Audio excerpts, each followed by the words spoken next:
Joining us now from London, Mark Burkhalter, a very good friend of mine. Mark, the former Speaker of the House of Representatives in Georgia. He's now an international businessman with a burgeoning business in Great Britain. He spends about 50% of his time there, and he was certainly involved in this. And for his analysis coming up, Mark Burkhalter live in London. Hey, Mark, great to have you, man. Always great to be with you, John. So you're in London now. Did you see this coming? Well, first of all, I apologize for any background noise. I'm just at a place where I couldn't get quiet. But your question again was I there? Yes, absolutely. Seismic, historic day with a country with a rich history, as we know. All of the pundits were saying, and all the money that went into staying in EU, voting to stay, polls coming out earlier in this week were saying that it would be a very comfortable margin of victory for those staying in. It was not. What happened, Mark? Well, a lot of things. I mean, those people called constituents and voters sometimes get in the way of some politicians' agendas, and that's unfortunate. They, as you said, they bought out all the top corporate entities, and whether American or British companies, all the top political figures for the most part, and then and celebrities. And they even with all that, even changing the voter registration, extending it 2 days beyond what was normally allowed to try to trick the system, they couldn't overcome the will of the people. And the will of the people clearly spoke. This has been bubbling for some time. The UKIP party, which really blossomed a couple of years ago, it was really the first sign, and they just refused to see it. But no, historic vote, and power to the people. Mark, what does this mean now for, let's start just with Britain. I mean, one of the best things, in my opinion, they ever did was not go to the euro. They kept their central banking system. A lot of people now wringing their hands saying there's going to be financial calamity there. Look, you're an international businessman. You're there about 50% of your time. What does this mean economically for the United Kingdom? I think all the predictions of the collapse of the UK economy were just way overblown. There'll be certainly turmoil in the markets for the few days and after the earthquake. Sure. Will it get back to normal? Absolutely. They're the fifth largest economy in the world, one of the major banking centers on the planet. The Bank of England is actually prepared for this, one of the few entities in the country that are really prepared for this. They're flush with cash, all types of currency. They can get money into the market as they need it. They're even talking about lowering interest rates, which are historically low right now anyway, just like the United States. So they'll survive. This vote was about a lot of things, but not the least of which is immigration. And paying for debtor countries that here they are looking. The EU is looking at bailing out Greece for the third time again in the next few months. And what's so interesting about all this is you have other countries in the EU that they have the same sentiment as the UK. The Netherlands, it polls about 50-50. Denmark polls about 50-50. Italy's about 50-50. The only country that seems to really want to stay is France. They're about 61% to stay. But no, it'll be fine. It's just, believe me, it's historic, and it's shaking the rafters of most every building over here. Now, Mark, if you were a citizen of Britain and you were able to vote in this plebiscite, which way would you have gone? I would have gone for the exit, and not just because it fell that way. I mean, listen to my British friends and friends from the Commonwealth countries, which are supposedly those countries that are closest allied with the UK, and they were having a harder time getting to the UK, traveling there, working there, than somebody from any European country. They wanted to travel there, and not only travel there, but get benefits. They're sliding their best of all friends for the sake of this union that, quite frankly, a country like the United States, we would never think of being a union of countries. That's the last thing we'd ever do. And inherently, it's something the Brits should have never done to begin with. Now, you mentioned immigration as being really one of the driving issues behind this, the, I guess, free migration of peoples from all over the globe coming into London and other England cities. Was that really, I mean, it seems that was the driving force behind it. And I've had people in London tell me that there's certain sections of the city basically that are not, there isn't anybody in there who's actually English. What's the deal with that? No, it's rampant pace of immigration. You look at really the two economies in the EU that are profitable, most profitable certainly would be the UK number one, and Germany be right there with them. Mm-hmm. And it's just a flood. You get a couple 100,000 people a month trying to come into this country, and when they come into this country, keep in mind they like government. You know, it's one of those things. They do have a different government we do in America, even though we're going in the wrong direction. Seems like with current administration, but they get benefits. These people come and they get benefits for a time certain, and they don't have to work. I mean, it's just, they're just part of the EU. So they migrate to Great Britain and they don't have to work. They get benefits on the back of the working British taxpayers. How does that make sense? It doesn't. It's just, it's something that it's a feel-good thing that, and look, the boat can only take so many people, and right. Before it starts sinking, and that's exactly where it got to be when hardworking Brits, looked at what they were paying in taxes and looked at what was going weekly, not just to fund these immigrants that weren't citizens of the UK, but looked at what they're paying out weekly to the EU as an organization. And I thought Boris Johnson, who's a masterful politician, mm-hmm. Made that case up against, thousands of other incredible organizations and political figures. He was really the one person. He really became the voice, the face of the Brexit effort. And the other side just didn't have a single face, even though Cameron tried to come around and be the face. Cameron did the right thing. He resigned. Mm-hmm. He should not be prime minister. When they're going through a period of transition, going through the divorce process. So you mentioned Boris Johnson as being one of the leaders, Mark. He's the mayor of London, right? Well, he was, and he's now a member of Parliament. So okay. It lines him up to be he could lead the government and be prime minister. And candidly, I think he will, and he should. All right, so I think Cameron did the right thing in resigning as well. All this prognostication, Mark Burkhalter, of gloom and doom, and the pound took a hit today. Do you see all that rebounding? Oh, it's going to rebound. It already did this morning. I mean, it took a hit and then stabilized after the governor of the Bank of England, which is the equivalent of our Federal Reserve chairman, came out and spoke to their financial status. And what they could do, even under times of transition, and they'll be fine. Look, this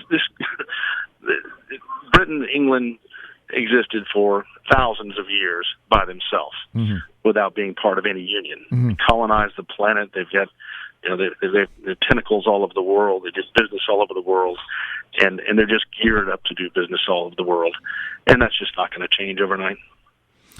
So, what impact do you think this is going to have? Do you think this portends well for the Trump campaign? Mark, what do you think? I think it does. It parallels the same sentiment that the people out there that finally decided to get involved in the electoral process, that some of which have not been involved.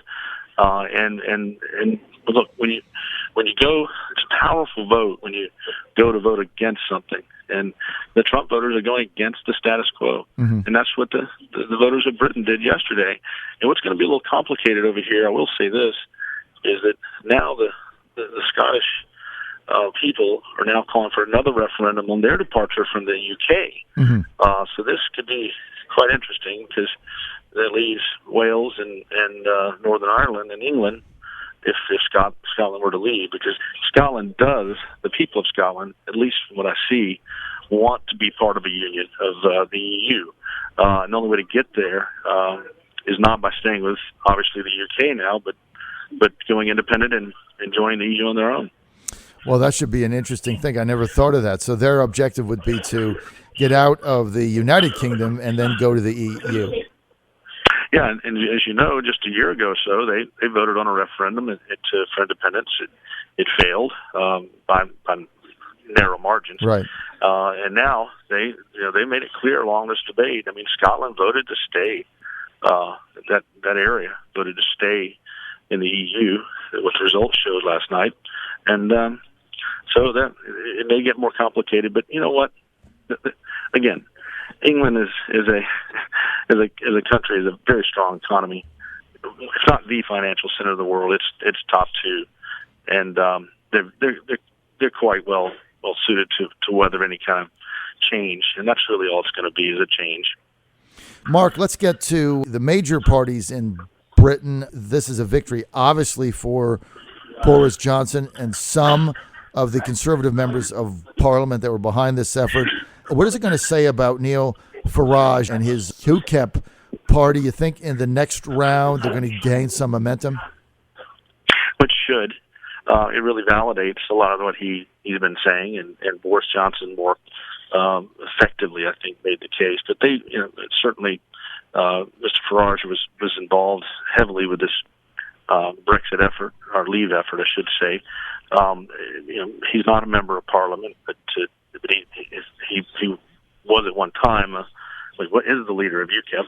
Mm-hmm. But as far as the parties go, I mean, the Conservatives were split. The backbenchers were split almost evenly for to stay or to leave. Even the cabinet, even Cameron's own cabinet, a third of them were on record as saying they wanted to leave. And mm-hmm. have your own people, and you're out there campaigning, mm-hmm. saying they want to leave, and you don't. It shows the split. Mm-hmm. Look, the leader of the government, thus the prime minister, should have been the leader of this cause, and that person's Boris Johnson.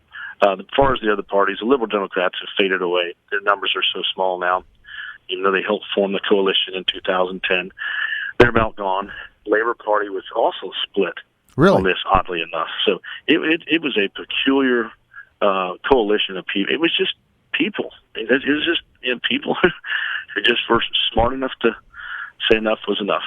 Right. The working people of the United Kingdom looks like they just rose up. How was your personal relationship with Boris Johnson, Mark? Well, actually, I have a relationship with him. I did not have really a relationship with David Cameron, so it won't hurt me. Right. My feelings if he becomes leader of the country or the government. And my friends are, the Speaker of House of Commons and several members of Parliament in key spots, in this Conservative government mostly. But it's selfishly, I'm good with it. I worked with his office when he was mayor, and I was representing Coca-Cola when the 2012 Olympic Games were here in London, and he had a great program and Coke helped him with it, to give out tickets to high-performing students and teachers around the UK. Well, I tell you what, when Trump becomes president, maybe you become the ambassador to England, right? I don't know. He's probably got somebody that he's already thought about that. But look, I'm wish him well, and I'm always available to serve. Why were the public opinion surveys in Britain so far off, Mark? Well, it's all over the board. I mean, it's John. I can't tell you the oddness of the last 24 hours. First of all, it was raining like crazy yesterday, to the point where it flooded even some of the subway service. It was inoperable, and it probably suppressed some vote in the morning, and it cleared up later. But really, really heavy rains, and but look, you can just see it in the faces. I mean, especially when you go to the City of London, where all the financial businesses are located, and the ones who campaigned hard to stay.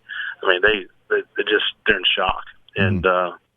But some, the smart ones, I advise several of them on, it inevitably comes up in the last 2 or 3 months leading up to the vote. Are you prepared? I even told them, look, I said, you better be prepared if you win.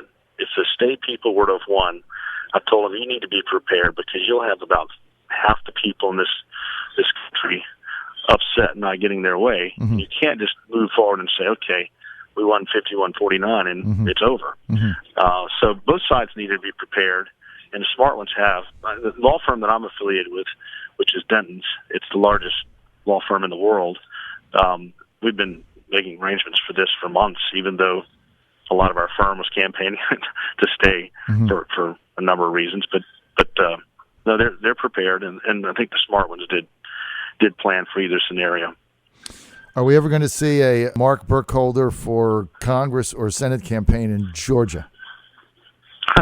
We'll see. It's never say never. I still have a love for public service and still love my home state of Georgia. Want to make sure it stays Republican for as long as we can, and I worked hard to help get it that way. And while I'm far away from home right now, I still read as if I'm sitting in my home in Johns Creek, Georgia. Well, if you had, I just want to throw this out there, Mark, had you listened to me, you would have run for governor. Had you run for governor, you would have won.